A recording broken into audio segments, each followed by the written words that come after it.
News 10 at 11 starts right now. You're watching January Keaton. Good evening and thank you for joining us. I'm January Keaton. Strong winds and rain already pummeling coastal areas of the eastern U.S. as we brace for a potential hit from Hurricane Sandy. To get the latest, let's News 10. All right, thank you so much, Nicole. A number of schools in our area still feeling the effects of Sandy. Over 100 either closed or delayed this morning. You can see those at the bottom of your screen there. We also have all of our school closings posted online. Just click on the school closings tab on our homepage, news10.com. And Two former high-ranking Penn State officials back in court Friday to hear additional charges against them stemming from their letter back on October 17th from Brian Hemlock, that's TCI's vice president of operations, informing them of their intent to rebuild. And the letter said in part, TCI will provide the necessary public service that I like mild, because those below freezing lows are not looking good to me. And I think we all feel like we deserve it as well, so hopefully we'll get it. Absolutely. Thank you, Andy. In other news, a large fight in Troy ends with a man getting stabbed in the neck with a screwdriver. Troy police say. All right, thank you so much, Drew. And more than 2 million kids up and down the East Coast are not in class today. That includes our region, with a number of local schools closing in New York, Massachusetts, and Vermont. You can see the closings. That is to say the least. He's been in Battery Park in New York City covering the storm for us for the past 2 days. And last night, he was in downtown Manhattan where the waters were all but taking over. Here's what he had to say.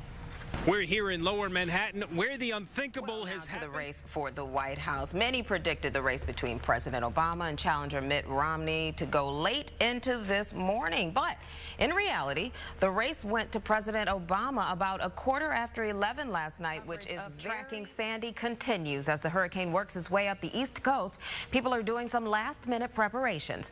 News 10's Lindsay Nielsen shares why so many from far away drove. Absolutely, Christina. And gassing up your vehicle, that's not a bad idea either. It's one a lot of people had this weekend, which meant plenty of lines at the pump. You might have seen it. If the storm hits hard and power goes out, that affects the gas stations too. Winds.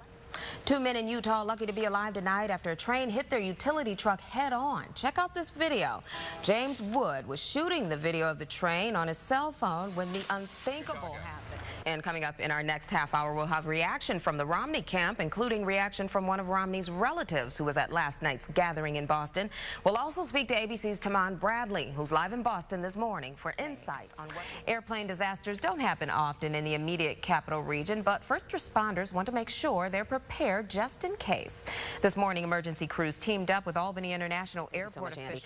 And to prepare for Sandy, New York is reducing water levels across the Erie Canal and mobilizing National Guard soldiers from across the state.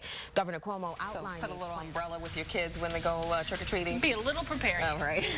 Thank you guys for joining us this noon hour.